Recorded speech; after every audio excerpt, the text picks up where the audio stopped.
ഇപ്പോൾ ഇൻസ്റ്റഗ്രാമിലൊക്കെ trending ആയിക്കൊണ്ടിരിക്കുന്ന viral ഫ്രോക്കിൻ്റെ കട്ടിങ്ങും സ്റ്റിച്ചിങ്ങും ആയിട്ടാണ് വന്നിരിക്കുന്നത്. ഫ്രോക്കിൻ്റെ നെക്കാണ് അതിന് പ്രത്യേകതയായിട്ട് വരുന്നത്.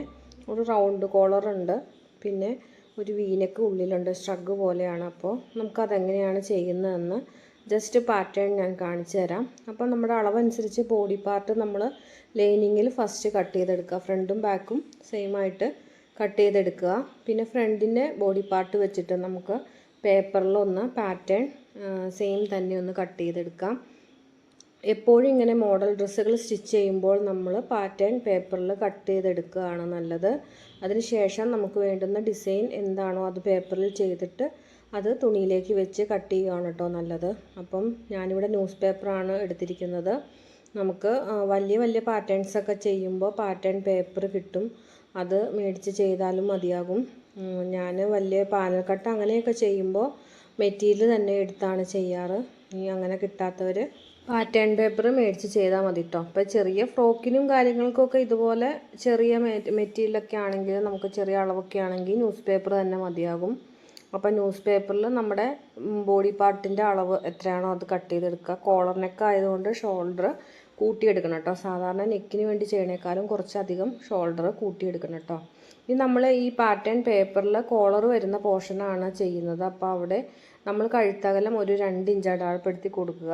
അപ്പോൾ ഇതൊരു 5 വയസ്സായ കൊച്ചിൻ്റെ അളവാണ് കേട്ടോ. അതുപോലെ ഫ്രണ്ടിനൊക്കെ ഒരു 2 ഇഞ്ചും അടയാളപ്പെടുത്തി കൊടുത്ത് റൗണ്ട് ചെയ്ത് മാർക്ക് ചെയ്തെടുക്കുക. അതാണ് കോളറിൻ്റെ റൗണ്ടാണ് കേട്ടോ വരുന്നത്. അപ്പോൾ നമ്മൾ ഏകദേശം ഒരു കോളർ റൗണ്ട് കുട്ടിയുടെ അളവ് എടുത്തിരിക്കണം. എന്നിട്ട് നമ്മൾ ഷോൾഡറെല്ലാം ജോയിൻ ചെയ്ത് കഴിഞ്ഞിട്ട് നമ്മുടെ കോളറിൻ്റെ റൗണ്ട് വരുന്നുണ്ടോ എന്ന് ചെക്ക് ചെയ്ത് നോക്കണം കേട്ടോ. ഇനി ഫ്രണ്ടിൽ ആ നെക്ക് അടയാളപ്പെടുത്തിയോളത്തിൽ ഒരു 1/2 ഇഞ്ച് മാർക്ക് ചെയ്തിട്ട് നമ്മൾ ആം ഹോൾ കട്ട് ചെയ്തില്ലേ, അവിടെ നിന്ന് ഒരു 2 ഇഞ്ച് മാർക്ക് ചെയ്തിട്ട് ഇതുപോലെ ഒന്ന് വളച്ച നെക്കിൻ്റെ അവിടെ മാർക്ക് ചെയ്ത പോയിന്റിലേക്ക് വളച്ച് വരച്ചു കൊടുക്കുക. നെക്കിൻ്റെ ഫ്രണ്ടിൽ കോളർ നമ്മൾ ഒരു 1 ഇഞ്ച് ഗ്യാപ്പ് ഇട്ടിട്ടാണ് വെക്കുന്നത്. അപ്പോൾ ആ ഒരു ഗ്യാപ്പിന് വേണ്ടിയിട്ടാണ് മടക്കി ഇട്ടിട്ട് 1/2 ഇഞ്ച് എടുത്തത്. അപ്പോൾ നമുക്ക് നിവർത്തി കഴിയുമ്പോൾ 1 ഇഞ്ച് ഗ്യാപ്പ് അവിടെ വരും. അപ്പോൾ അതിന് വേണ്ടിയിട്ട് നമ്മളങ്ങനെ വളച്ച് കട്ട് ചെയ്തെടുത്തിട്ടുണ്ട്. ഇനി നമുക്ക് നമ്മുടെ ലൈനിങ് പീസിലെ ഉള്ളി ഇന്നർ പീസ് വരുന്നതിനും ഷോൾഡർ നമുക്കൊരു 1/4 ഇഞ്ച് കൂട്ടിയെടുക്കാം കേട്ടോ. 1/4 ഇഞ്ച് കൂട്ടി 2.25 അടയാളപ്പെടുത്തി നെക്ക് ലെങ്ത്ത് 4.5 ഇഞ്ച് അല്ലെ 4 ഇഞ്ച് നമ്മുടെ ആവശ്യാനുസരണം എടുത്ത് ഒരു വീനെക്കായിട്ട് കട്ട് ചെയ്തെടുക്കുക. നമുക്കൊരു വി ഷേപ്പിലാണ് താഴെ ഭാഗം നമുക്ക് കാണുന്ന പോർഷൻ വരുന്നത്. അപ്പം നമ്മൾ കോളർ വെക്കുമ്പം ഈ നെക്കിൻ്റെ പീസുകൾ കോളറിൻ്റെ നെക്കിലേക്ക് കയറി വരാതിരിക്കാനാണ് നമ്മൾ 1/4 ഇഞ്ച് കൂട്ടി വെട്ടിയിരിക്കുന്നത്. അപ്പോൾ ഇത് തയ്ച്ച് വരുമ്പോൾ നമുക്ക് കുറച്ചും കൂടി കോളറിൻ്റെ ഭാഗത്തേക്ക് അകലം വരും. കോളറുമായിട്ട് ബന്ധമില്ലാത്ത രീതി വേണം ഈ നെക്ക്, ഉള്ളിലത്തെ നെക്ക് മാറി നിൽക്കണം കേട്ടോ. അപ്പോൾ നമ്മൾ വെട്ടിയെടുത്ത പാറ്റേൺ നമുക്ക് വർക്ക് മെറ്റീരിയലാണ്, നമ്മളിത് വെൽവെറ്റിലാണ് ചെയ്യുന്നത്. പ്ലെയിൻ വെൽവെറ്റ് ബോഡി പാർട്ടും സ്കേർട്ട് പോർഷനും അതുപോലെ സ്ട്രഗായിട്ട് വരുന്ന പോർഷൻ ഈ വർക്ക് മെറ്റീരിയലാണ് എടുത്തിരിക്കുന്നത്. അപ്പോൾ അത് നമുക്ക് തെന്നി മാറി പോകാതെ പിൻ ചെയ്ത് വെക്കുക. അങ്ങനെയൊക്കെ ചെയ്താൽ നമുക്ക് നല്ല പെർഫെക്റ്റായിട്ട് തന്നെ കിട്ടും. ഇതുപോലെ പിൻ ചെയ്ത് വെച്ചതിന് ശേഷം കട്ട് ചെയ്തെടുക്കാം. അപ്പോൾ ആ നെക്കിൻ്റെ പോർഷനും ആം ഹോളും ഷോൾഡറും സൈഡും ഒക്കെ സെയിം അളവിൽ കട്ട് ചെയ്തെടുക്കുക.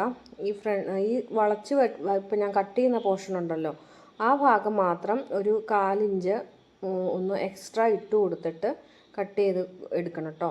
നമുക്കത് നമ്മുടെ ഉള്ളിലുള്ള ബോഡി പാർട്ടിലേക്ക് വെച്ച് കൊടുക്കുമ്പോൾ മടക്കി കൊടുക്കുകയോ ലൈനിങ് ഇട്ട് അടിച്ച് മറിക്കുകയോ ഒക്കെ ചെയ്യാനുള്ളതാണ്. അപ്പോൾ മടക്കി കൊടുക്കൽ നടക്കത്തില്ല, കാരണം കുറച്ച് പോർഷൻ നമുക്ക് ഫ്രീ ആയിട്ട് വരുന്നുണ്ട്. നമുക്ക് ആ ബോഡി പാർട്ടിലേക്ക് വെച്ചടിക്കുന്ന പോർഷൻ മാത്രമാണ് തയ്യൽ തുമ്പ് ഒളിച്ചു പോകത്തുള്ളൂ. ബാക്കി ഭാഗം നമുക്ക് തയ്യൽ തുമ്പ് ജസ്റ്റ് മടക്കിയാലും വൃത്തികേടായിട്ടിരിക്കും. അല്ലെങ്കിൽ പിന്നെ 2ആയിട്ട് ഫോൾഡ് ചെയ്യാൻ പാകത്തിന് കട്ട് ചെയ്തെടുക്കണം. ഇതിപ്പോൾ ഞാൻ പൈപ്പിംഗ് ഇട്ട് കൊടുക്കാനാണ് ഉദ്ദേശിക്കുന്നത്.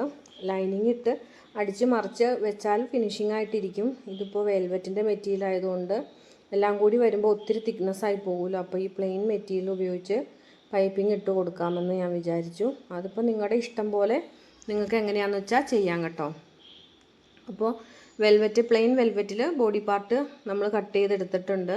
പിന്നെ ലൈനിങ്ങുണ്ട്, ലൈനിങ്ങും ബോഡി പാർട്ടും വെച്ച് കൊടുത്തിട്ട് നെക്കിൻ്റെ ഷേപ്പ് നമ്മൾ അതേ ഷേപ്പിൽ തന്നെ കട്ട് ചെയ്തെടുത്തിട്ട് നെക്ക് സാധാരണ നമ്മൾ സ്റ്റിച്ച് ചെയ്യും പോലെ സ്റ്റിച്ച് ചെയ്തെടുക്കുക. അതിനുശേഷം ഈ പീസുകൾ നമ്മൾ കർവ് ചെയ്ത് വളച്ചെടുത്തിട്ടുണ്ടല്ലോ ആ പോർഷനിൽ പൈപ്പിംഗ് ഇട്ട് കൊടുത്തിട്ട് ഇതുപോലെ വെച്ച് കൊടുക്കുക. പൈപ്പിംഗ് ഇട്ട് കൊടുക്കുമ്പോൾ ആ 4 ഇഞ്ച് എക്സ്ട്രാ നമ്മൾ വെട്ടിയത് ഇല്ല. അപ്പോൾ അങ്ങനെ മടക്കി ഞാൻ കാണിച്ചു തന്ന ആ പോർഷൻ ഉണ്ടാവില്ല. അപ്പോൾ നമുക്ക് ഇത് നെക്കൊക്കെ ഫിനിഷ് ചെയ്ത് എടുക്കുക. എല്ലാം നോർമലായിട്ട് അറിയാവുന്നവർക്ക് പറയേണ്ട കാര്യമില്ലാത്തതുകൊണ്ടാണ് ഞാൻ നെക്കിൻ്റെ സ്റ്റിച്ചിങ് ഒന്നും കാണിക്കാത്തത്. ജസ്റ്റ് നമുക്ക് ഈ മോഡലൊന്ന് പറഞ്ഞു പോകുക എന്നുള്ള ഉദ്ദേശമുള്ളൂ. അപ്പോൾ ഈ നല്ല വർക്ക് മെറ്റീരിയലിൽ ഇതുപോലൊരു ക്രോസായിട്ട് പീസ് കട്ട് ചെയ്തെടുത്ത് വൺ സൈഡ് ഫോൾഡ് ചെയ്തെടുത്തിട്ട് പീസിലേക്ക് വെച്ച് കൊടുത്ത് സ്റ്റിച്ച് ചെയ്ത് എടുക്കുക. അപ്പോൾ ഡീറ്റെയിൽഡായിട്ട് ഇതിൻ്റെ ഈ മോഡലിൻ്റെ വീഡിയോ ഡീറ്റെയിൽഡായിട്ട് എല്ലാ പോർഷനും വേണമെന്നുണ്ടെങ്കിൽ കമൻറ്റ് ചെയ്താൽ മതി. ഇനി സ്റ്റിച്ച് ചെയ്യുമ്പോൾ ഡീറ്റെയിൽഡായിട്ടുള്ള വീഡിയോ ഞാൻ എടുത്ത് നിങ്ങളെ കാണിക്കുന്നതായിരിക്കും കേട്ടോ. എന്നിട്ട് പിന്നെ ആ തയ്യൽ തുമ്പ് ആ പീസിൻ്റെ ഉള്ളിലേക്ക് വെച്ച് കൊടുത്ത് ജസ്റ്റ് പൈപ്പിംഗ് ആയിട്ട് സ്റ്റിച്ച് ചെയ്ത് എടുക്കുക കേട്ടോ. അപ്പോൾ 2 സൈഡും നമ്മൾ സ്റ്റിച്ച് ചെയ്ത് എടുത്തിട്ടുണ്ട്. അപ്പോൾ ഇത് പെട്ടെന്ന് കൊടുക്കേണ്ട ഒരു ഡ്രസ്സ് ആയതുകൊണ്ട് നമ്മൾ ഡീറ്റെയിൽഡ് ആയിട്ടുള്ള വീഡിയോ എടുത്തിട്ടില്ല, ജസ്റ്റ് മോഡൽ പറഞ്ഞു പോകുന്നുള്ളൂ. അപ്പോൾ ആ പീസുകൾ ഇതുപോലെ നമ്മുടെ മെയിൻ ക്ലോത്തിലേക്ക് വെച്ച് കൊടുക്കുക. അതിനുശേഷം ഈ ചേർന്ന് വരുന്ന ഭാഗം ആം ഹോളും ഒക്കെ ഒരുമിച്ച് വെച്ച് കൊടുത്തതിന് ശേഷം ഒന്ന് പിൻ ചെയ്ത് വെച്ചിട്ട് സ്റ്റിച്ച് ചെയ്ത് കൊടുക്കുക കേട്ടോ. അപ്പോൾ പൈപ്പിംഗ് ഇട്ടതുകൊണ്ട് ആ പ്ലെയിനായിട്ട് വരുന്ന ഭാഗത്ത് ഫിനിഷായിട്ട് തന്നെ ഇരിക്കും. അപ്പോൾ ഇതുപോലെ നമുക്ക് ഫിനിഷായിട്ട് കിട്ടും. അതിന് ശേഷം ഇതുപോലെ നെക്ക് വെച്ച് കൊടുക്കുക. അപ്പോൾ നെക്ക് വെച്ച് കൊടുക്കുമ്പം നമ്മൾ എക്സ്ട്രാ 1/2 ഇഞ്ച് ഇട്ടത് അടയാളപ്പെടുത്തിയിട്ട് അവിടെ നിന്ന് മാറ്റി വെച്ചിട്ട് വേണം കോളർ അടയാളപ്പെടുത്തി വെട്ടിയെടുക്കാൻ. അതിന് ശേഷം അത് നമ്മുടെ നല്ല വർക്ക് മെറ്റീരിയലിലേക്ക് വെച്ച് അയൺ ചെയ്തെടുത്ത് ഫിനിഷ് ചെയ്തെടുക്കുക. അപ്പോൾ കോളറിൻ്റെ സെൻറ്റർ പോർഷനിൽ നമ്മൾ ആ ഇട്ട ഗ്യാപ്പ് അതുപോലെ തന്നെ ഇട്ട് കൊടുത്തിട്ട് വേണം കോളർ റൗണ്ട് ചെയ്തെടുക്കാൻ. പിന്നെ ഇതിൻ്റെ ഡീറ്റെയിൽഡായിട്ടുള്ള വീഡിയോ വേണമെന്നുണ്ടെങ്കിൽ കമൻറ്റ് ചെയ്യുക. വീഡിയോ ഇഷ്ടപ്പെട്ടാൽ ലൈക്ക് ചെയ്യുക, സബ്സ്ക്രൈബ് ചെയ്യുക.